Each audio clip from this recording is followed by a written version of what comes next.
Yo, so Greg Hackett just posted on YSM Sports Media. It's that channel I always bring up, little Philly channel. It's one of my favorite boxing channels. And he's telling the story about Boots leaving 47 to go to 54. But before we get into that, let's talk about business first. What's up, guys? This is Johnny. This is our end of the week parlay, setting us up for the weekend ahead of all the fights. And I already posted my 9-leg moneyline parlay, but we could get into that. You guys have any questions about that? I posted that on the channel. There's a couple underdogs that I've picked, obviously a couple big favorites. And then also we could go over the method of victory. I'm going to let the live stream sizzle here a bit, and then we could get into business. Say our hellos to the boys. What's up, DJ? Good, man. Good. I'm going to do a little bit of a longer one this afternoon. This morning I had to kind of rush because I had some training to do, but it is Friday, 11:30 a.m., and I'm already done for the day with hands-on work. What's up, new sub here? My dad told me. Nice, Skeezy. What's up? Perth in the house. Excellent. I like how like 60% of my channel is from America, but I've been in Sydney. I've been in Australia since 2013, but I am American. It's good to have Perth here. I've had a couple Perth fighters on my channel. Jackson John England, I know he calls Perth home. I've interviewed him a few times. I call him a friend, so he's a nice little fighter out of Australia. But welcome. Mike, how do you feel about Erislandy Alvarez that's fighting tomorrow? Why do these Cubans have so many amateur fights? Mike Ross, and it's not just boxing when we're talking about Cuba. Cuba is one of these countries that prides themselves on their amateur Olympic athletic training programs. So you could say all you want. I'm sure you've done your research, Mike, on the type of government that Cuba has. And so when you look at what they do from a very young age with the boys, it's part of their culture. I'm talking from like 6 years old onwards. And they have these sort of like, maybe you could call them events, but they place the little boys in certain sports. That's a boxer, that's a wrestler, that's a boxer, that sort of thing. And then they sort of, you know, for the lack of better adjectives, I don't want to say groom, but they kind of, you know, build the little kid up to become a Cuban Olympian. Because the one thing on the world stage is an Olympic gold medal in any sport says a lot about your country. And certain countries, and I'm speaking from an American, when I got to Australia in 2013, I was shocked at how patriotic Aussies are regarding the Olympics. I'm talking all the sports. I come down here, and during the Olympics, everyone's asking, who do you like in track and field? Who's going to win swimming? Who's going to win this event? And I'm like, man, I come from a place, at least where I come from in America, we care about professional sports. So, like, I grew up in Northeast Ohio. So, like, the pros, you know, Olympians are amateurs. So, it's one thing I learned living in Australia. Globally, a lot of countries take their amateur Olympic athletes very seriously, and Cuba's one of them. And so you see, look at Lomachenko, what he did for the Ukraine. Look what he did for Ukraine, and a lot of the Ukraine boxers. They would much rather you win a gold medal for your country like Cuba, you're set for life. And so a lot of them will stay every 4 years and just kind of add all these fights. That's my best answer to you, Mike. What's up, GOAT? What's up, guys? You know, we're starting off good. Like this video. I'm gonna do a long one today. Yeah, so let's talk about some of these fights. I missed a couple questions, guys, and I'm doing my best over the last week to keep it segmented with specific questions, and then as the live stream heats up, we could get a little bit more ranty, because lately you guys have been asking me about UFC, MMA, because I also cover that, and I've had friends fight in the UFC. My old roommate's a UFC fighter. I've been covering MMA fights since documenting them since 2013, but I've watched literally every UFC fight since '93, since it started. You know, I'm an old head, so I come from the era of watching even Pride FC. I was a Pride kid too, so watching, you know, Kazushi Sakuraba versus Vanderlei Silva in the glory days where you were allowed to just kick dudes in the head on the ground. So MMA is still kind of my wheelhouse too. It's just on this channel, I focus on boxing. And on that note, and we will get to Boots Ennis. Jaron Ennis has left 147. Jaron Ennis, my boy fights, landslide, my boy's Dalton Rosta. So Dalton Rosta, he fights in the 185-pound division. He's from where I'm from. What's up, landslide? Mike Ross, 54. So Boots left 47, vacated the IBF. He's at 54 now. I'm currently watching his coach, one of his coaches, Greg Hackett, talk about it. Now, I'm not friends with Joe Rogan, but Daniel, I did grow up with Tony Hinchcliffe. which is an odd, like, every time Tony comes to Sydney and does his comedy store here, every now and then he'll stay with me. So Tony and I have been friends since I was 12 and he was 11. He was on my baseball team, so I was the older kid. He was a young buck. So I've watched Tony turn from just a little stand-up comic to becoming Joe Rogan's right-hand man. But anyway, yeah, Atama and White is announced. Let's get to business first with the parlay. I'm going to leave the live on for a long time today. We could get to a lot of this. You guys asked me, guys, I'm not getting odds on the Mexico card. Are you guys getting the Juan Francisco Estrada card? Because, you know, I can't even bet on it. So I'm just going to do away with it. I wanted to bet on El Gallo. I wanted to, you know, bet on Juan Francisco Estrada. But I'm just going to bypass the Mexico card. And we're going to go to, well, you brought up Brandon Glanton, Mike. Let's go to Ghana first. Guys, so if you're catching this live, we're going to talk about the Ghanaian, the card in Ghana promoted by Amir Khan. And, you know, historically, you know, Ghana is known. There's a great documentary on YouTube. It came out probably 5 years ago about the history of Ghana boxers. It's amazing. You know, Richard Comey, Josh Cloddy, Azuma Nelson. So the little area landmass of Ghana produces just out of nowhere great world-class boxers, and they have a specific style. So when you hear guys fighting from Ghana, you know, think Comey, David Cote, Ike Cordy. So some of my favorite boxers, Isaac Dogbo. But that card is in Ghana. And so I want to talk a little bit about who I like on that card. The odds aren't great. And I threw a handful of those fighters on that card on my parlay. But the odds aren't great. You know, I'm hoping in a perfect world that my sports book will let me bet on method of victory. Because Mike Woods, you brought up Brandon Glanton. Exactly. But Glanton, by knockout, if you could get juice on it, Glanton's knocking this dude out. John Napari is a regional African guy in the division. Glanton is going to go down. Glanton is being brought in to showcase. Yeah, zoom in. Buckley beats Usman. I'll detour there in a second. So, a close to 50-50 fight. Daniel Gorsch versus Alate. Let me put a take-home point on Gorsch versus Alate. If you guys are tuning in live, go to your sports book right now. Gorsch versus Alate. Mac, we're aligned right here. So I'm going to my sports book. We're going to talk about this fight. I didn't have time to do my edited breakdown video, but here it is. I'm going to give you my best breakdown live on the live stream. I've done my film study. Gorsch versus Alate. When you look at this fight head-to-head, this is a fight that's taking place at 122 pounds. The odds are where it gets exciting. Right now, Daniel Gorsch is a slight favorite. $100 on Gorsch on the money line gets you $77 in return. 100 on Alate gets you your money back plus $118. So when I'm doing my film study, I'm doing the breakdown. You could, you know, neither guy at this stage of the game, they're young guys. Neither guy is going to be world class. Neither guy is fighting for a world title. But something that you have to mention when you're looking at the odds is that Alate is coming up traditionally fighting at 115 pounds. 5'3", 115 pounds. Has pop at 115 pounds. But we know segmented, when you go from 115, even to 118, to 122, to 126, we've seen historically, power doesn't necessarily carry and translate. So Alate's at 115. You have Gorsch, who fought his last fight at 125. He weighed in at like 126, and he's ranked at 122 pounds. So the fight is taking place at 122 pounds. This is important and significant because Gorsch has power, right? And Gorsch, the kid with power, is fighting in his natural weight class, fighting against a younger dude, similar age, 25 and 23, coming up from 15. Now, in my reasoning, you know, you could look at them technically. On paper, it says Gorsch is similar 5'4". And I got Alate at 5'3". And so the height kind of cancels each other out.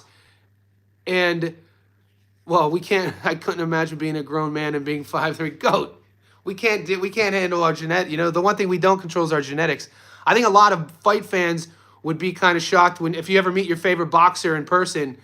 You'd be shocked. A lot of people would be shocked with how tiny, because, you know, not everyone's a big dude, and, you know, some of the best fighters are the most reflex most kind of quickest fighters. They're smaller guys. Anyway, Alate is 5'3". Gorsch is listed as 5'4". The reaches kind of cancel each other out. They both have power. Gorsch is a bigger dude. You know, bringing up a guy, I was shocked that he took the fight. Bringing up a guy from 115 pounds, and it shows you how big of a dog Alate must be. Alate signed on the dotted line. The odds, like I said, are close to 50-50. I'm taking Daniel Gorsch. Exactly. So we can move on with, but that if you guys catch this or have any more questions, just revisit the video. This is why I'm taking my reasoning falls in line with the weight classes, with the size and the power. The height and reach cancel each other out, and both guys are going to be there to get hit. It's going to be a fun fight. Yeah, Glanton stopping his opponent. David Eister. Hopefully I'm pronouncing that right. I saw that you messaged in our on our post section, and you asked me about his opponent. His opponent is being fed to Glanton to get stopped. When you look at his opponent's footage and how he fights, Glanton is a guy, like I said, he just fought CBS. Just what, 2 months ago? He fought Chris Billum-Smith. You know, had his moments, but Billum-Smith showed his seasoning. Chris Billum-Smith is world-class, champion level, and Glanton had one game plan. Break him down. He thought he was going to knock Chris Billum-Smith out. Didn't happen. And Glanton is a good fighter. I like Brandon Glanton. He's marketable. He's mean in there. I like his style. I think he's going to be too much. Right now, I don't have the odds, but I threw Glanton on my money line. So we got... And I posted this. So I'll go over this. And if you have questions, Abdul Khan, $1.03. That's a feeder fight. Brandon Glanton, he's going to be way too much. Daniel Gorsch at $1.77. Andrew Tabiti at $1.07. Michael Soro at $1.09. You should recognize those names. Soro and Tabiti. And then it moves us to Argentina. Rodriguez upsets you 5. What do you think? Yeah, I see that fight coming up. It's been on my radar, 79, and a lot of people have been asking me about it. For me to give a educated opinion on who wins that fight, I can't do it right now. I'm hyper-focused on the fights in front of us. Najee Lopez fought a guy who left his chin wide open for an uppercut and got starched, 50% knockout ratio, bum. Does Raleigh get elevated? So Gold member, does Raleigh get elevated? Are you referring to what happened at 47 with Boots? Because if anything, wouldn't it be his mandatory is Lewis Crocker? It's an IBF strap. If that's what we're talking about the 47 division. And guys, 147 was already light. 147 was thin. And the haters, Boots haters are going to say, Marcus Escudero, Boots haters are going to say, yeah, Devin Haney's moving to 47, Ryan's moving to 47, Raleigh's moving to 47, Teofimo Lopez is moving to 47, but they're not at 47. Boots is bigger than all those guys. When you look at what 47 is versus the potential fights at 54, I mean, rumor is that they're about to announce Bakra Murtazaev versus Erickson Lubin. So that's a really fun fight if that goes down. And you know Erickson Lubin will fight anybody. So we've been asking all this time, when are we going to get a Bakra Murtazaev announcement? This is from Greg Hackett's mouth. So Greg Hackett is saying that it's basically agreed upon. Yeah, so I don't know if Raleigh's going to get elevated. I just found out about this breaking news about 10 minutes ago. But 154 was already stacked with a lot of fun fighters. And I think to finish 147 before we go to 54, Rohan Polanco is one of my favorite guys at 47. I think that guy, I think he's world champion level status. I think he will be a world champion one day. And this is why when we talk about what's happening in that division, it leaves room for a star. You know, I know Hitchens and George are fighting at 40, but same thing with 40. If Hitchens goes out and has a career-defining performance, performances like that in divisions that aren't super stacked could elevate a guy's status to becoming a star and breaking through. And I'm expecting that from Hitchens, by the way. 145 is my favorite division at the moment. I mean, think about 145, and I'm just going to go by the algorithm. You know, I got BoxRec's algorithm. We know who the champion.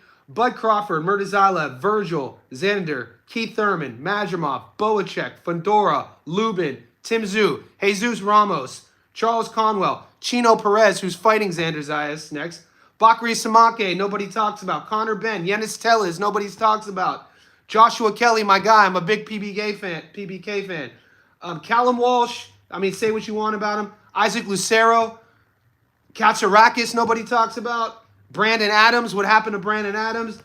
And then, there's from 1 to 25, you got names that are fun matchups. Deep division full of underperforming guys. I just want to see people getting active. You know what I'm saying? To quote, and then when you go to the back end of the rankings, yeah, the back end isn't as heavy. But what other division 1 through 25 could the average boxing head know who we're talking about? What do you say about Brandon Pizarro 2-1? Yeah, I'm staying away from that Pizarro fight, Christian. Watching what I've seen on both guys. If I take the Pizarro fight, I'll tell you, I'm not putting it on a parlay. Yeah, Raleigh's W interim, who either get elevated or have to fight Giasov for the belt, which is a fun fight. We've covered Giasov on the channel multiple times. Do you think Joe or Lubin has a better chance? What did I miss, 79? Are you talking about Murtazaev? But it's interesting to think about. You'd have to think Boots. Yeah, Tellez. No one talks about him. Tellez is.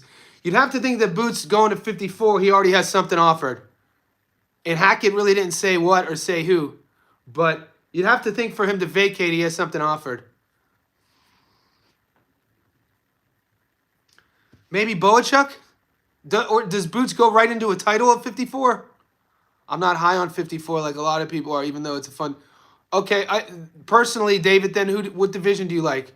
Does Jalil or Lubin have a better chance against Murtazaev? Sami Zayn interim. I know we're not talking about... Are you talking...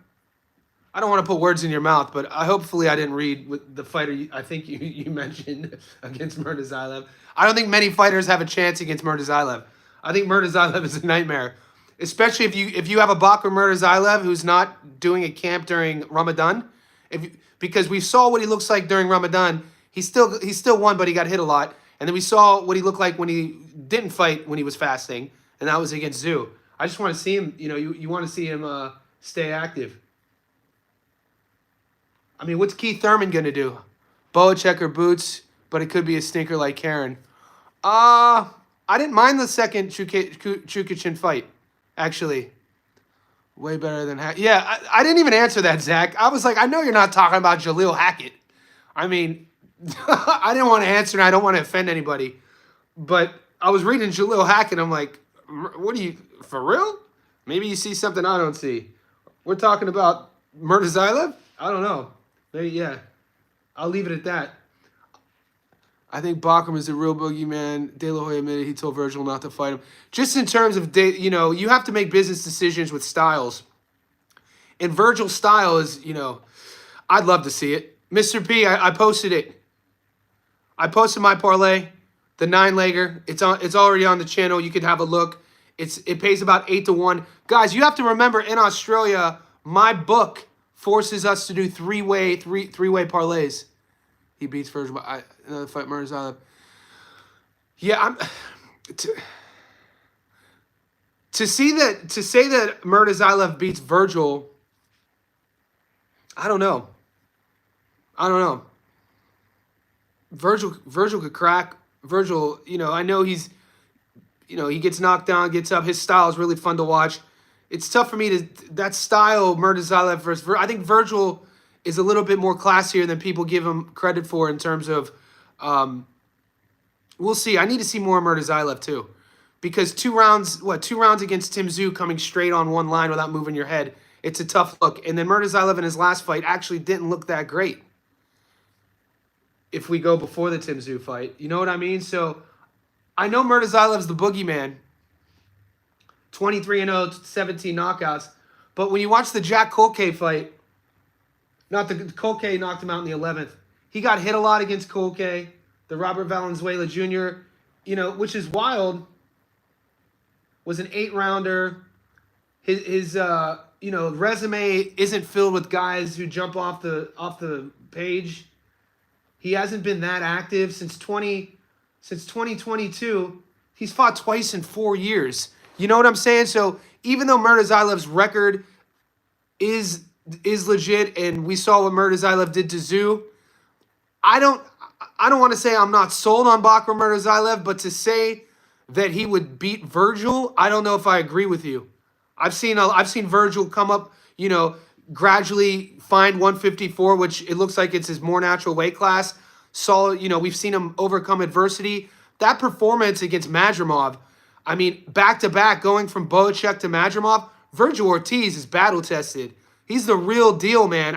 You know what? If you had asked me right now, I would take Virgil over Murtazalev. I would, and I'm not even trying to. That probably is controversial to some of you guys, but Andy's one of my favorite fighters, and I picked Madrimov to beat him. I actually bet against Virgil, who's one of my favorite fight styles, because I thought Madrimov in that version of Madrimov wasn't, he didn't look the same that he looked against Bud. So it's interesting. Yeah, Israel looked different when you watch the Bud fight than he did against Virgil. And I don't like doing boxing matches, but even his game plan was different against Virgil. Yeah, Virgil Ortiz, man. I don't get when people... There's certain fighters who really encapsulate what boxing, the spirit of being a fighter, is all about. And Virgil's one of them. And when people hate on him, I don't understand. Big time Charles Conwell after getting called out by him. And I'm still, I want Charles to get another big fight. He kind of showed his flaws against Chino. So, watching how one-dimensional Conwell was with his offensive arsenal, not being able to make adjustments against Chino, I was kind of let down a bit because we know Conwell's stellar amateur career, his stellar pro career. We know how dangerous he is. But it was almost like, when somebody falls in love, it's like a pitcher who falls in love with their fastball, even though they start getting clipped a lot, or a knockout artist falling in love with one punch. They don't have a backup plan. Conwell didn't have any levels to his game against Chino. And maybe that was us underrating Chino, because Chino is a veteran, and his fight IQ in that fight, won him that fight. Why is Virgil not having motion after 2 good wins?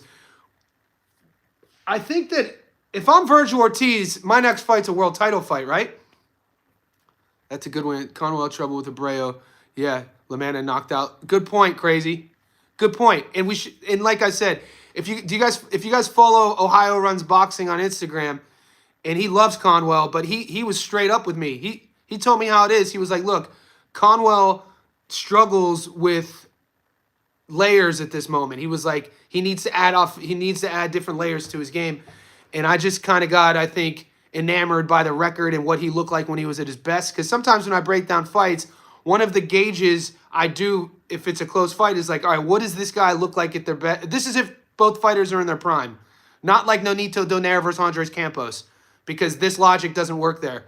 But normally if both guys are in their prime, my logic would be, what does this guy look like at their best? Have we seen it? What does this guy look like at their worst? Have we seen it? And then I'll compare and contrast both guys.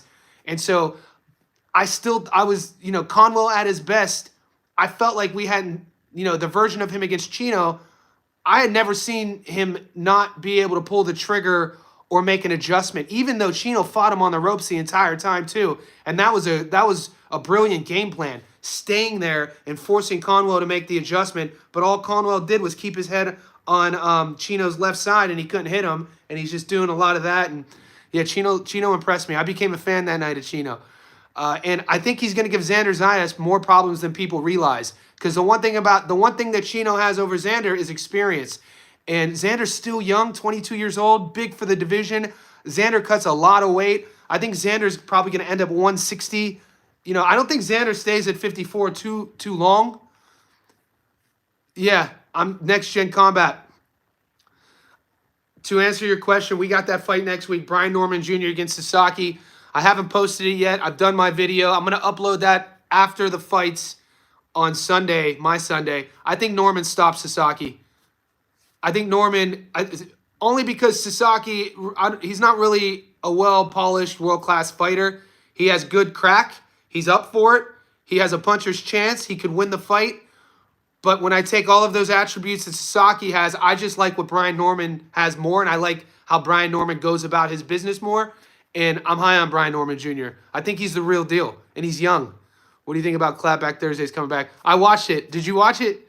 Did you watch what Oscar had to say? I was watching it right before I went live.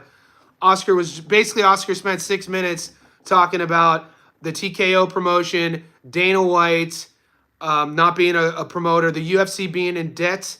There were some things I agreed with Oscar on, and obviously, like everything, if we're well thought out grown up adults, there's things I disagreed with him upon.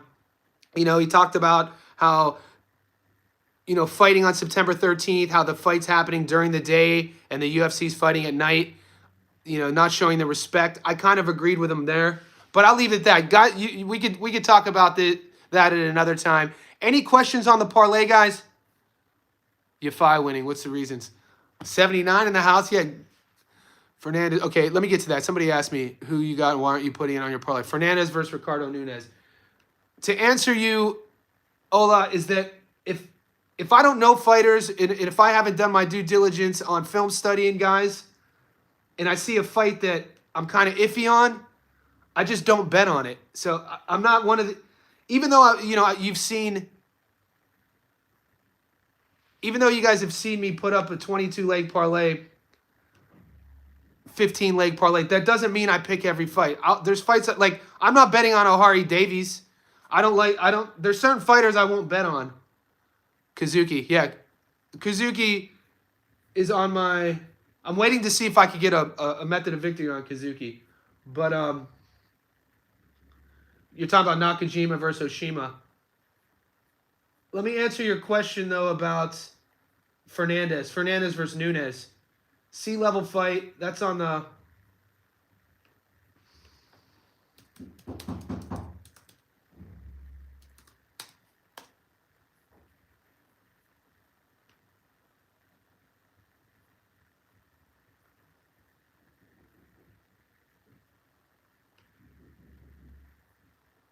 Okay, that's on in Spain. I'm not even getting these odds. That's crazy. So I guess there's a Spanish card this weekend. Are you guys getting that on your betting apps?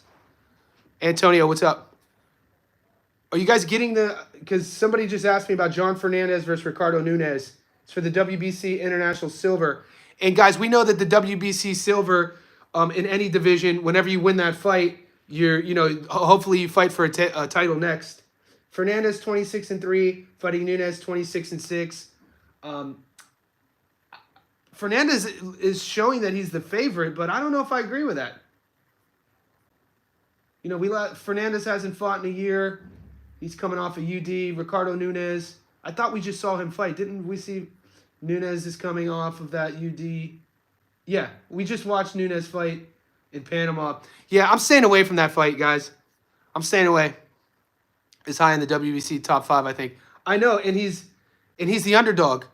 I don't want to get one guy I never heard you. Janabek Alahanale. David, I always talk about, you must just be new to the channel. I featured every time Alahanale fights, I feature him. I break his tape down. He's one of my favorite fighters. You got to remember, he just came down to Australia in the last 6 months. I saw him fight live. He starched this fighter out of Bondi Boxing. So I'm big on Janabek Alamhanale. It's funny to hear people mispronounce his name. Alamhanale. It's Alamhanale. Skeezy, Bet365. I use Sportsbet. Lower odds, no draw. I didn't know this.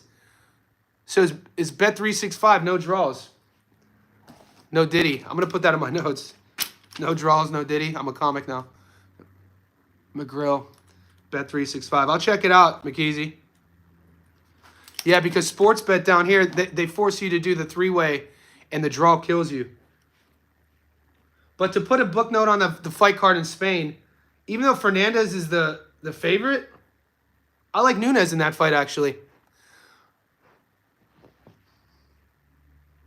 How's he ranked in that division? I don't know.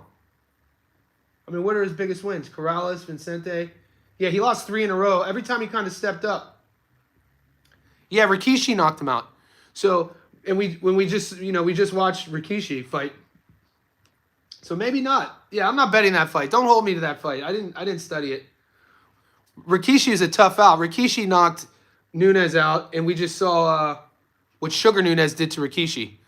So, yeah, I'm staying away from that. If you want to bet on it, that's on you. Maybe you do your methodology, bet on odds. But we're about 30 minutes in. We covered Ghana. Argentina. If we want, we could talk about Nonito Donaire. You guys know who I'm going with that? I used to bet on cricket. Fernandez was supposed to fight Dalton Smith. Yeah, so Nonito Donaire is fighting this weekend, 42 years old, hasn't fought in 2 years. He looks slow and sluggish the last time we saw him fight. And like I said on my last live stream, at one time, Nonito Donaire was one of my favorite fighters to watch live. Whenever Donaire would have a fight, I would tune in. He's had, he's a Hall of Fame, future Hall of Famer, 4-weight world champion. I talked about it last time. His left hook, one of my favorite left hooks. And it's just that at this stage in the game, me too, I'm taking Campos. Campos is 28. I think I'm very confident in that bet, and the money is good. And it's not just because of the money. I like Campos's speed. Cambosus could be live. I don't think so. No. Richardson Hitchens wins a lot of rounds against George. Look, I like George, and I like Jim. Did you guys watch the press conference today? If you've been following my channel, I would have told you about Jim Cambosus. I could say I talk to Jim on the phone every now and then. He's helped me out in the past in terms of content. Jim is George's dad, and I'll be the first to say that I feel he's one of the most underrated managers in the game of boxing. How he's managed George Cambosus' career has been nothing short of exceptional. Jim has got him big fight after big fight after big fight based off of that Teo performance. So, do I want to see George beat Hitchens? Yes. I'll be cheering for George Cambosus. Am I betting on George? I'm not. I'm betting on Hitchens. And that's where I come from with my channel. I'm never going to tell you guys an emotional pick. I tell you the best advice. Maybe I should make t-shirts. My dad's advice to me as a kid, Johnny, bet with your wallet, not with your heart. Maybe I'll do t-shirts and sell them as merch. What channel are you subscribed to? Watch all the fights on. So, Brett, DAZN, Campos by decision. Yep. I got Andre on the money line. Look like a WWE skit the way. But, Jim Cambosus is an OG Greek immigrant from Australia. Jim will throw hands. Jim will throw hands, man. He will. Donaire fights W interim banner. Yep. They did. And that's the thing. Great point on that. And I talked about this in my video. Nonito Donaire, if Donaire wins, he has to fight Antonio Vargas? Come on, man. I think it would be I think it's in Donaire's best interest to lose this fight, actually. That presser was good. Yeah. I'm taking Gorsch, Antonio. I think Gorsch beats him. Gorsch beats Alate. Size difference. That fight's at 122. Gorsch, has fought in and around 22 and 26. And Alate is a 115 guy. Hitchens, if his odds keep going down. I got Hitchens. Yeah, so I'm taking some method of victories, guys. So I'm taking Andy Cruz by stoppage. Andy Cruz by stoppage. And if they're going to let me, this Hitchens by decision. I think so. That's gonna be the case. Nakajima. Yeah, we talked about it, lights out. Nakajima's going to win that fight. I'm just waiting to see if I could get odds on the stoppage. Yeah, and Alate, these are going to be exciting fights if you guys could watch that Ghana card. Ghana boxing, super exciting.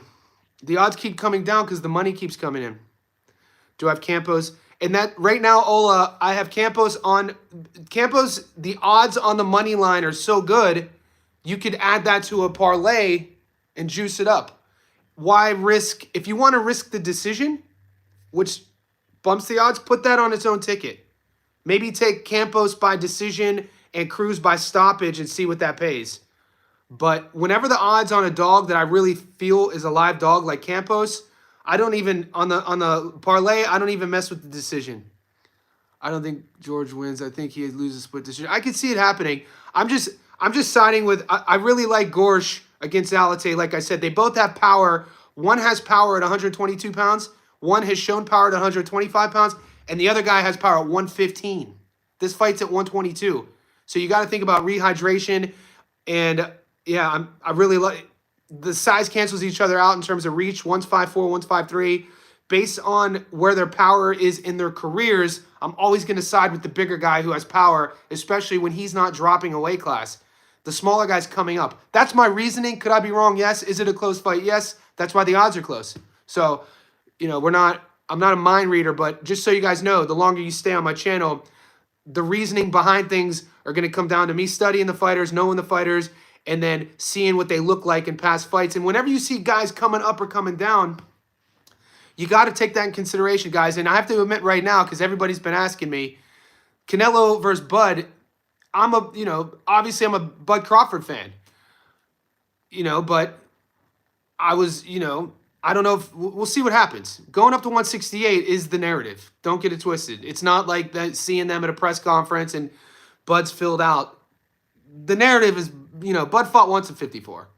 Bud won his first world title at 35 years ago. He fought Izzy at 54, beat EJ at 47. I was cheering for EJ, by the way, and I put money on Bud. So if you're on my channel back then in 2023, it seems like it was 10 years ago. I told you guys this. I said that I was cheering. My heart was with EJ. I wanted EJ to win that fight, man. But I bet and picked for Crawford to win, and I was right. Based on that style. And based on Errol Spence's sort of, marauding, southpaw, jab-heavy, walk-you-down style, I was like, Bud is slick for that, and Bud's counters are going to be there. And, it just made me look good. And I remember after that fight, I got a lot of EJ fans who stayed, and a lot of Bud fans came to my channel. And now there's new fans who think I've always been a Bud fan, but it was like, nah, man. Like, I'm a fan of boxing. So I'm actually excited to break that fight down. Hitchens looked terrible against Lemos. And to me, Lemos is a carbon copy of Cruz without the chin. What's up, meme? David? Yep. Guys, wherever you are, if you're tuning in right now, could you like this video? We keep fluctuating from 40 to 50 to 60 people. That's all I ask from you guys. Just like the video. It helps out with the channel's reach. It also helps out when we leave the live stream. This video will be sent to more people who haven't subscribed. Also, guys, maybe you watch my content, you didn't know that you're not subscribed. Could you do that? And then I go live every day. Fight day, Monday, Tuesday, Thursday. I go live every day. If you need to be notified, hit the bell. There's a bell icon. I only know about this bell icon because I heard one of the other YouTubers talk about it. I guess if you hit this bell, you'll be notified when something comes out. So that's cool. People love George. Still loves this fight. Yeah, it's a good fight. Hitchens don't beat Cambosus. I'm done betting on boxing. David. Man, Caleb Plant losing to Resendez was wild. Josh Taylor losing was wild. I know. Sometimes, and sometimes if you don't like the matchup, don't bet on it. Because if you're not comfortable with Hitchens beating George, don't bet on it. And especially if you're doing the money line. It's $1.10. What is the juice? And Bricks, for some reason, we don't get this OTX card. I don't get the odds on OTX. I don't even see these fights. What is OTX is like this is gonna sound, this will be my most casual comment. And I'm not a boxing casual, but I thought OTX was influencer boxing. I didn't know. We don't get it. It doesn't get marketed here in Sydney. It's not on my boxing odds, OTX. And I was under the impression that I thought OTX was like YouTubers boxing. I didn't know they were legit sanctioned body fights. But the thing is, if I lose money, I cash. Yeah, David. Yeah, we all have our systems. So I know there's a lot of people. We'll move past Nonito Donaire and Campos. I know, that's one of the dogs I'm taking. And I think there's one more. I think that might be it. Brandon Pizarro Mercado. That's a 50-50 fight. The Misfits OTX is pro boxing. Yeah, I don't even know what Misfits is. I don't even know what that is. It's not marketed. I'm saying I'd cash out if Johnny, who you got for Norman Jr.? I got Brian Norman Jr. winning that fight. Sasaki could crack. Sasaki's gonna be there to get hit. Sasaki at a world-class level, watching both guys' careers. I've seen Sasaki's last two fights. I've watched Brian Norman Jr. come up. I think Brian Norman Jr., especially with Boots leaving, I think he could make some damage at 47. I like the thing I like the most about Brian Norman Jr. is his mind, his attitude. He has his mind for the game. He's a guy who will, go look for sparring partners, want to get better. Even the defensive, he did get clipped a bit in his last fight, but he won by stoppage.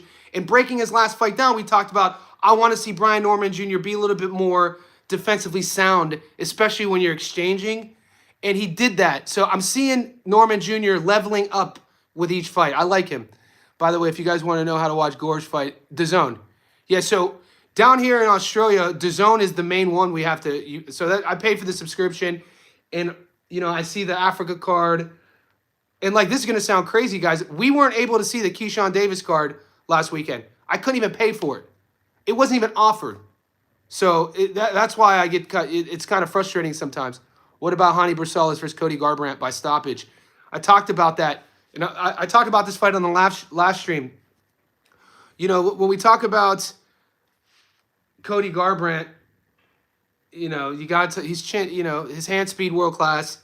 He lost a lot of years in the gym boxing in Cleveland, Ohio. He was a good junior amateur boxer, and he was known for sparring bigger dudes. And he's known for wanting adult. We've seen him. We've seen him get starched. We've seen him knock people out. He was a former world champion, and doesn't cut a lot of weight. Hani Barcelos is a mean guy. It's going to be a fun firefight. It's another fight I'd stay away from. If anything, I would bet that the fight doesn't go the distance. Does anyone think George could beat Matias? Well, Matias is fighting Alberto Puello. So the question I would be asking, does anybody think Subriel Matias could beat Alberto Puello? Because that's the fight. Matias is getting another shot at becoming a world champion. I don't think he wins that fight. Brett, we get last year in Australia. I know. Brett, I was insane last weekend texting people trying to do a VPN, which I don't even know about. If you're George Cambosus' coach, what advice would you give him this weekend of the gameplay? Red Leader. Great question, Red. These are questions I like to answer because I am a coach, but I'm not George's coach. The game plan for George, with Richardson Hitchens is you have to, he initially has to answer the jab. And this is why sometimes you might hear commentators say that said fighter has a few questions that need to be answered. The first one, how are you going to answer, and if anything, get past Hitchens' jab? He is quick. The thing George does have, he has good hand speed. Doesn't have one-punch knockout power. He fights off the back foot. So, and he fights good he's comfortable fighting off the back foot. He's comfortable trading off the back foot. He's not really going to be a guy who, when you watch how he fights, he's not going to press the action, but when the action comes to him, he's going to then start throwing. So, firstly, answer the jab, get inside, work the body, and he has to win rounds. And, scoring points, score to the body, go up top, exit, force him to come, answer the jab, slip the jab. So it's going to be a lot of getting the head off the midline, not getting caught, not letting Hitchens fight his fight as well. Hitchens is a guy who's going to want to fight at his pace, going to want to fight at his tempo, going to want to be rhythmic with that jab, and then put George in bad positions, cut angles, and he wants to score points as well. So with the added vitriol on this fight, actually, I think that might, you always want to ask yourself if a fighter is in the other guy's head. And then you have to ask, what fighter loses more if they're too aggressive? And initially, you would think, let's say both guys go in the middle and they're both really aggressive and they start exchanging with each other. Who is it a bigger risk of getting hurt? I'd have to say George is a bigger risk of getting hurt. I do, just based off of, the 6-inch reach disadvantage. Hitchens, 74-inch reach, George, 68. Hitchens is going to be a little bit taller. He's wider up top. He's going to put, I don't know what the rehydration is going to be, but he's a naturally bigger dude. But George has speed, and he's crafty in there. And the thing everybody loves about George is he doesn't duck smoke. He's gonna want to fight you.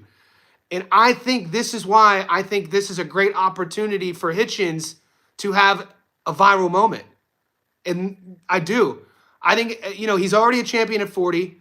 He's 27 years old. He hasn't had that viral moment yet. Nobody's shared his fights. Is he capable of that? I think Cambosus is a great opportunity for Hitchens to show that he is capable of that.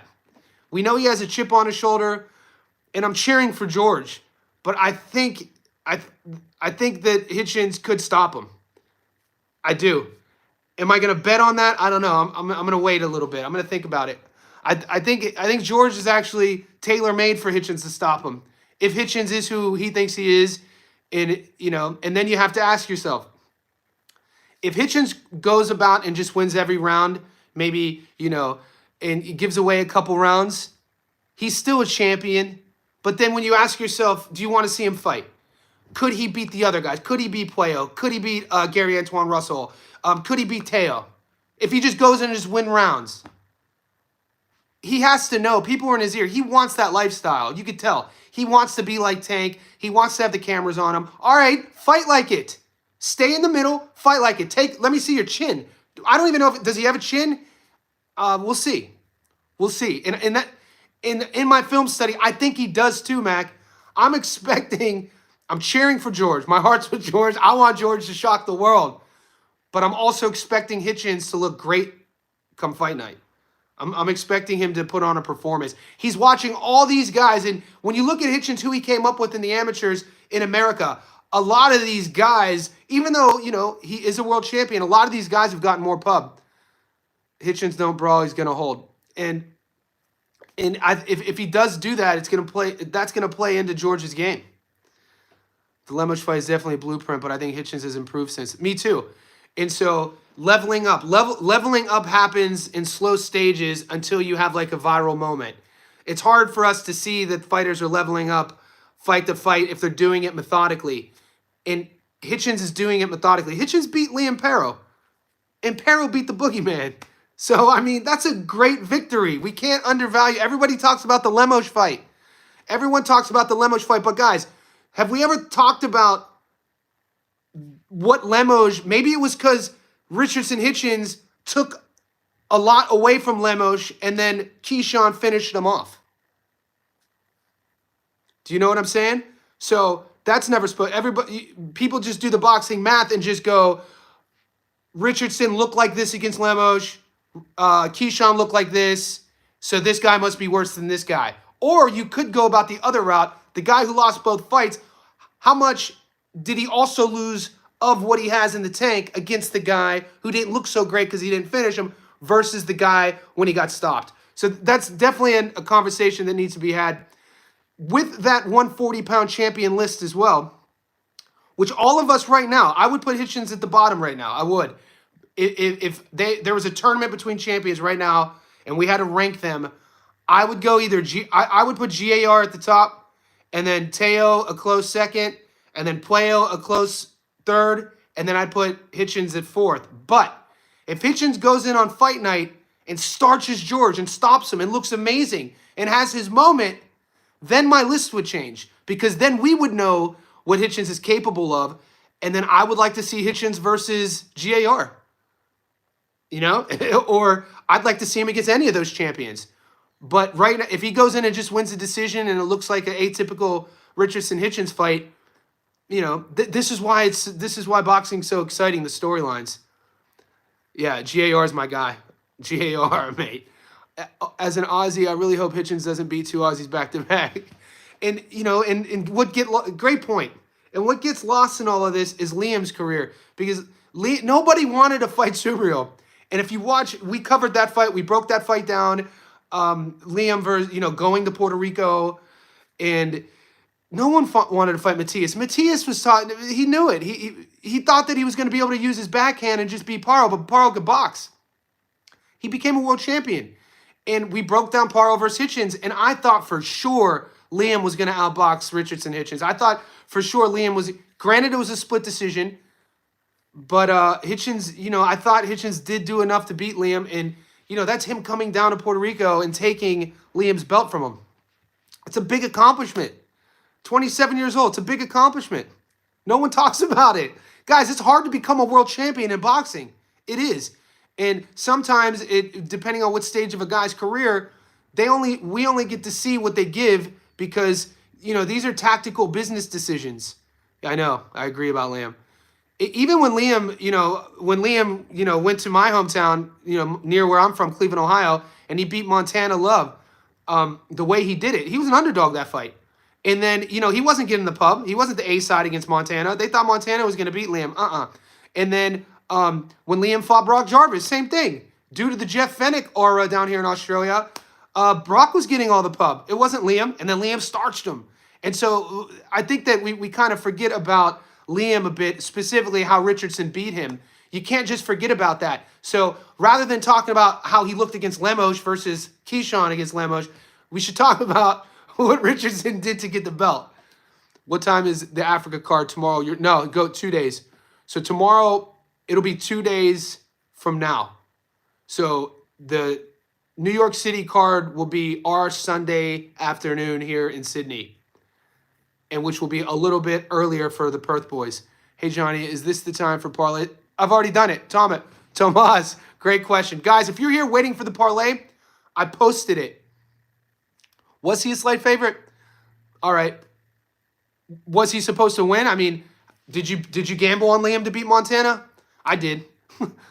And that Montana's never really psychologically got past that. But it goes to show you though what an electric performance could do for a guy's career, both promotional wise and psychologically. Because watching Pero's Instagram and seeing you become a world champion and you lose the belt, it's tough to become a champion again. Not just the physical skill set, but overcoming some psychological hurdles. So it's interesting to see. I think Hitchens, I think he's better than people give him credit for. Liam put Montana. Yeah, man, come on. That was in Cleveland. Wasn't that in Cleveland, Ohio? I'm pretty. Maybe I have that wrong. There you go. I bet probably be. There you go. Mankey crazy. Get it. Not everyone did though. What do you think on? I'm not. Davies, don't put. No. Tomas, I don't bet on Davies. Well, you were right. He's talking about. I think you're talking about O'Hara Davies. He's $1.07 this week in Africa. There's certain guys I won't bet on. No offense to them. Just like any gambler, any athlete will have their own superstitions. When I was playing baseball, when you're going from the dugout to take the field, I was either pitching or playing third base. You don't step on the chalk, right? When I'm gambling and betting on fighters, there's certain boxers I don't bet on. He's one of them. and I don't bet on the domestic heavyweights either. Especially American domestic heavyweights, I ain't betting on them. Would love to see Stevie Spark. He retired, though. Yeah, Stevie Spark had some good performances. He hung them up. And he would go multiple weight divisions, too. He's a domestic level. Spark beat Montana Love. I forgot about that. Good call, Skeezy. Yeah, so Stevie Spark beat Montana Love. Forgot about that. He did that overseas. That was a good win for him. He's coming off 2 knockouts. Yeah, I'm staying away from that. I kind of some of the rules I have with betting is it's hard for me to put money on domestic level heavyweights. A guy I'm high on, Black Chicago, fights at 140. A deaf guy from Chicago. Who are you talking about? I mean, it wouldn't be hard for us to Google. Let me go over the first fights, guys. So tomorrow, Africa starts tomorrow, by the way. Actually, Africa starts 3 a.m. my time in Sydney, so 14 hours from now, the Africa card starts. So when I wake up in the morning tomorrow at 5, I have to set an alarm to watch Daniel Gorsch fight Alate. All right, so I'll at least know if my parlay is alive. Isn't the guy MJ just fought deaf? I don't know. Maybe. But I know. So, yeah. Somebody asked about the time. Julius Smith, he's deaf. He beat Ergashev. There you go.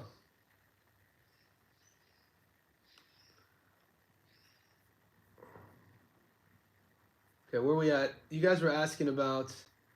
Let me do a lock real quick with the UFC. Like I told you in the earlier live stream, Cameron Smotherman, even though I'm going to transition to the card this weekend real quick, UFC. Ricky Simone was supposed to fight Air Jordan, but Cameron Smotherman, Adrian Yanez, his sparring partner out of Texas, is stepping up on late replacement. Gotta love Cameron Smotherman. Gotta love his boxing. He's always up for a fight. Where he lacks in terms of his toolbox is grappling and wrestling. And unfortunate for him, that's exactly Ricky Simone's wheelhouse. And Ricky Simone's, right at the cusp, like a perennial contender. Ricky Simone has some really, really good wins. I think, that's a very safe bet to take Ricky Simone there. Wellmaker's going to knock out he's fighting Chris Montino. Montino went viral for getting beat up for three or five rounds against Sugar Sean O'Malley a few years ago. He's the guy with the green hair, got beat up and went viral because he didn't get stopped. And then he lost another fight, and then he got cut from the UFC, and he's back. I guess they have a hard time finding Wellmaker fights. He's a really, really athletic guy. if you could get him by stoppage, I think that. Why did you pick Gorsch? Meme, I picked Gorsch because of the weight separation. I picked Gorsch because when you look at their careers, both guys have power in their hands. Both would you call both guys knockout artists? When you look at their knockout to win ratio, both guys stop a lot of their opponents. It's just that one goes about their business stopping their opponents at 122 and 125 pounds versus the other guy going about his business at 115 pounds. I mean, he weighed in his last fight, Alate, at 114 and a half pounds, and Gorsch weighed in his last fight 125 and a half pounds. The fight is taking place at 122. So, you know, even if you're going to do the power versus power canceling each other out, then once you get the physical 5'4", 5'3", the reaches are similar. What are you left with? You're left with, okay, the naturally bigger guy. Who's the guy coming up 2 weight classes versus the guy who's fighting his natural weight? I'm always going to side with the guy fighting his natural weight. That's my reasoning. Will I be right? Time will tell. Guys, wherever you are, like this video. We're approaching an hour. If you have any more questions specifically about fights that we covered all week, we got about 14 hours before our parlay is live. The Ghana card is on DAZN, so wherever you are in the world, you could stream that on DAZN. Aussies, I know there's a few boys from Perth, a couple other Aussies on the stream. By tomorrow morning, we'll know if we're still live, if you're listening or riding my bets. So somebody asked me again, we already covered that fight. I'm staying away from the Fernandez fight, guys. I'm staying away from that fight. And then Inoue against MJ. Fun fight. Fun fight. It's hard. I mean, there's certain guys you win money on. You watch their careers. There's no way I'm betting against Inoue. Even though I hit a 15-1 when he fought Cardenas because I took a prop bet and I posted the receipts. Him getting knocked down. So Inoue getting dropped was a 15-1 prop bet, and I hit that. Put 100 on it to win 1,500 in that, and it happened. I was going crazy. But then in my prediction video on a separate bet, obviously I picked Inoue to win. So I'm like, dude, get up. And he got up. And then obviously we know how that fight ended. But one of my buddies in Ohio spent some camps with Ramon Cardenas, and he was like, dude, Cardenas could crack. And then when you look at what happened against Luis Nery and the willingness Naoya has to throw bombs, and then when you saw Cardenas catch him after the fight, Cardenas said he drilled that. He said he knew that Inoue, you know, gets caught dropping his, I think it was the left hook, dropping his backhand during exchanges. And so that makes it even more exciting when you see a guy like Ramon Cardenas get knocked out, but his stock elevated. I love stories like that. You know what I'm saying? So, you know, that's why we love boxing. You could get knocked out and get your stock elevated, or you could win a boring points decision and stock drop. So it's kind of like we'll see what Hitchens does. I expect Hitchens stock to rise. I mean, somebody has to I know it's a different division, but you know the horrible thing that happened in Norfolk last weekend with Keyshawn, watching a kid who had everything right here and just totally self-sabotage himself. American boxing is waiting for another young guy to replace him. He's 27 years old, Richardson Hitchens. He knocks George out. I mean, he'll be strutting around New York City for a while. We'll see what happens. There's some fun fights on the New York City card. There's a kid who's 42 years old who spent 10 years in prison. I don't know if you guys, and he's a favorite, but he's a fun fighter to watch. They call him the King of New York, and he's on that card. There's some fun matchups on that card. He looks better than Delgado, but we'll see. Yeah, and let me give you one more UFC pick real quick.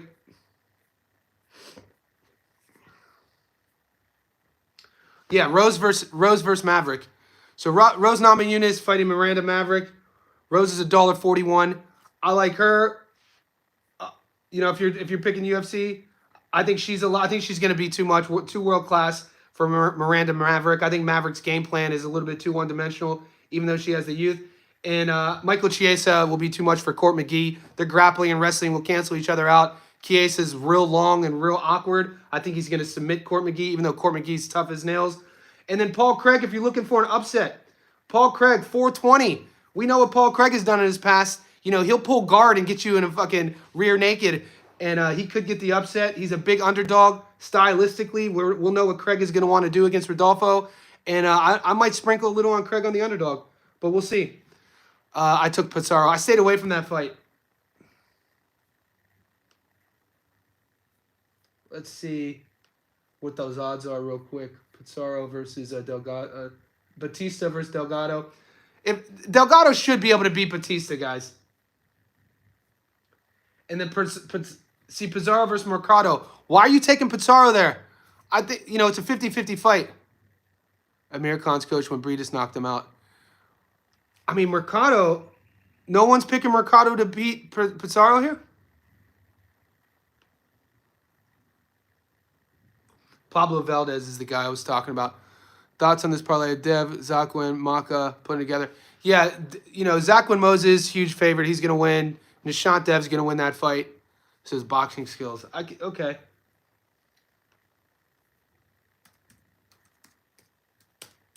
Give me 1 second real quick on that. I want to add something to the Pizarro fight. We see Ashton Silverson was supposed to fight Schofield. Yeah, give me 1 sec. I know Floyd's fighting Tevin Farmer. So it's this OTX card again. No, we're not.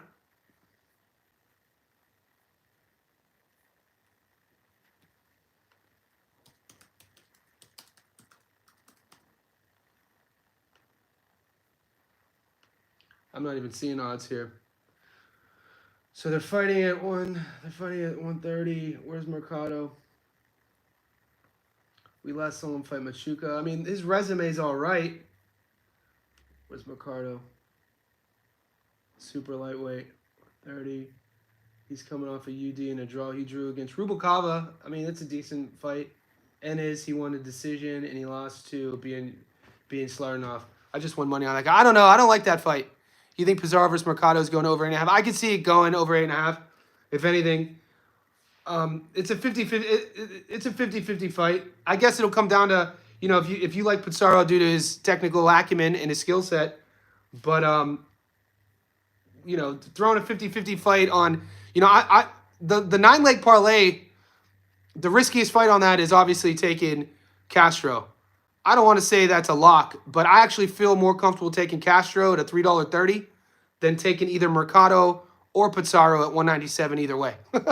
So that's just how I feel. I just think Nonito Donaire at 42 years old, obviously so much tread has gone on those tires. Comp looked really good. Yeah, coaching matters at that level. We'll see. If Skizzy or the other from Perth is still on here, does Bet365, or if any Aussies are on here, does Bet365 offer the OTX fights on our sportsbook?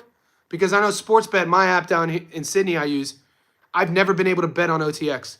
My book isn't even giving that Donaire fight. Okay, that's wild. Maybe tomorrow. Because last week, just for me watching Gary on 3D and listening to him throughout the week, his book was only giving him a handful of fights, and then my Saturday morning, your Friday, the book opened up. So maybe it's going to be one of those things, because it's pretty shocking that you're not going to be able to bet on the Donaire fight.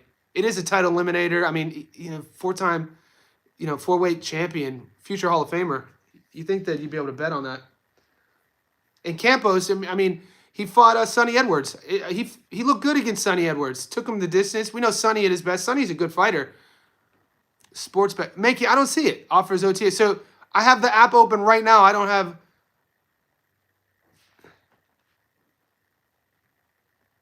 Okay, my bad. Mankey. Okay. I guess you're right. See? I learned more from you guys than you guys learned from me. You're right. It does have those those fights. I just didn't see it. Man, I watched Ashton Sill fight once, and it was the one fight he lost. I don't know. I know a lot of people are high on him. And then a lot of people are high on Floyd Schofield too. How much of that Floyd Schofield hype is from the promotions though, man? I think it's a bad matchup, him versus Tevin. I don't even think they're in the same class. And this is controversial. And Tevin's, I think you guys said Tevin on your books are the underdog. Floyd Schofield, I mean, I don't see it. I mean, on paper, I see why he has fans. I just don't see him being world class. I'm sorry. I don't see him. I think Tevin Farmer handles him. I bet on where the heavy favorite got the brakes beat off of him. That's Kyle. And I think maybe this is why I stay away. Yeah, and GOAT, maybe this is why I don't bet on those fights. I think I watched the OTX card once, and I'm like, I felt like it was influencer boxing. Silva actually posted he has a fight announcement coming on his socials. Okay. I don't know why in my head I thought OTX was influencer boxing. But yeah, it just seems like certain cards. It's kind of like when the top rank cards come around. You know, there's a lot of money. I win a lot of money on top rank. The Aussie cards, I always do really well in Australia. Farmer and him will go the distance. Yeah, and Tevin Farmer is world class. Tevin Farmer is a few decisions away from having a really, really great record if it went the other way. And, you know, ad nauseum, I talk about Sandor Martin, same sort of guy, different styles, but like Sandor Martin's record, a few really close decisions away, hell, from being a world champion. You know, he was winning a lot of those rounds against Puello. A lot of those, and then like the thing with Tevin is I think his rounds get scored. Where they lose rounds happens in different moments. Sandor Martin will let the last 20 seconds of a round slip away when he looked amazing the first 2.5 minutes. And you watch him like the last, especially against Puello, he gave away the last moments of a round when we know, especially the fight gets in those later rounds, that's what the judges are really looking at. Same with Edward Vasquez and GOAT. Those guys are so frustrating for me to watch. I know Sportsbet have more fights, but their boxing odds are really bad. It's who when you say really bad, define really bad. Is it because the risk that I run with my book, Sportsbet, is that a draw ruins my bet, but then again, because it's three-way betting, I get juicier odds. So I kind of just play that risk. One of my clients this morning just said that he is on the board of directors. And I'm like, bro, I've been coaching you for 6 years. How have you never told me this? He's on the board of directors for this betting app called Dabble. Aussies, do you know about Dabble? Gromit, you're the first guy to ever say that worse odds on the books. Everyone else, Gromit, I never even heard, I don't recognize you on the live stream. Welcome. But funny that you say the worse odds. Every time I post the odds, which I always do, everyone says, damn, bro, those odds are amazing. So I don't know if you're just trolling or what. One sport I've won fortune of is Olympic weightlifting. You can gamble on weightlifting? Jesus Christ. Damn, you guys are wild. Yeah, so one of my clients is on the board of directors of Dabble. So after this live, I'm gonna download it. Only comes around every 4 years. You can gamble on weightlifting is insane, dude. That's wild. But the favorite almost always wins. That's like I had a buddy when I lived in Vegas from 2011 to 2013. This guy would gamble on like ping pong and racquetball. Dabble's about here. It's a new app. All right. Yeah, so I guess a new app. Yes, I'm going to download, see what the odds are. If I ever catch myself gambling on racquetball, I know it's time for me to make an adjustment in my life. No offense to you racquetball gamblers, but my whole methodology comes from research and film study. So the two, like I said, boxing's my wheelhouse. You get all the content here. MMA, I've been winning money on MMA for a decade. It has gotten more tough in recent years due to the parity in MMA. And then weeks 1 through 5 in NCAA college football, I'm making damn killing. And we talked about that. We talked about that earlier. Yeah, I started posting my UFC picks last week. I'll do it again. You can check. Last week I told you guys about, I told you guys Patchy Mix was going to lose. That was a bad matchup for his first UFC fight. And unfortunately, even after the Patchy Mix fight, my guy still doesn't get the pub that he should get. But he's a tough fighter. I'll post it to answer your question. Give me 1 second. And I told you about Joshua Van. So I picked Mario Batista on the money line, which was insane, getting plus money on Mario Batista, who's a goddamn dog. And then I took Joshua Van to win by stoppage and went heavy on that little two-leg method of victory. And then I posted that and we hit if you would have tailed that. What I don't do is I don't mix UFC and boxing. I keep them separate. It's like the Seinfeld episode of combining two worlds. You can't combine two worlds. Who you got on Joshua Van versus... Bro, I love that Van put his hand up to fight Brandon Royval. And Raw Dog is one of my favorite fighters. Brandon Royval is one of my favorite fighters. And stylistically, Royval's a guy who likes to scramble. Royval's really crafty on the ground, getting out of sort of bad situations, but he loves to bang. He's going to be there. I'm taking Joshua Van. I'm dead serious. Van's boxing is cleaner. Van is less loopier. Van is straighter with his shots. He's more technical in the pocket. He has that younger energy. Royval's in his early 30s now, maybe. Don't quote me. Maybe late 20s, early 30s. We got Joshua Van, maybe 22, 23. Burmese boxer from Myanmar. Comes from Texas. Got great coaching. One of my favorite fighters. Joshua Van's only loss in the UFC, I think, was to Charles Johnson, who's a great fighter. 5'9", flyweight, insane. And so I think Joshua Van has the goods to become a world champion. I'm high on Joshua Van. You know, I did say the same thing about Adrian Yanez. You know, he's one of my favorite guys. And, you know, Yanez, you know, start off, I think, his first 4 fights, knockouts. And then he kind of got exposed against my guy from, who's the kid who just went to Canada to train with Firas Zahabi, fights out of the cartel. Damn, great boxer. He kind of exposed Yanez a bit. But I think Yanez got back to his winning ways. Rob Font, when Yanez fought Rob Font, it didn't, you know, he got caught early and Font finished him. And Font has looked good as of late, especially since he went from, you know, I think him and Kelvin Cater. I don't know if Cater moved his camp as well, the cartel, up to Firas Zahabi up in Canada, but Font did. About a year ago, 3% of it, 7. Jesus, that's insane. I'll have to check it out. But yeah, guys, any more questions? We're over an hour. Wherever you are in the world, I say thank you for joining me. You're in my little studio here. And like this video, stay tuned to the channel. We got a big weekend of boxing. Let's get these dubs. What I'll do for you right now, after I edit some stuff and get one more video out for you guys, I'll upload my UFC picks. Goat, appreciate you. All the new guys. Australia, welcome to the house. I'm from Sydney. Last 12 years, 60% of my subscribers are from America. I'm waiting for Australia to come on board. So I appreciate you guys. Yeah, Willy Wonka. I already posted one. I'm posting the UFC now. Texas in the house. Love Texas.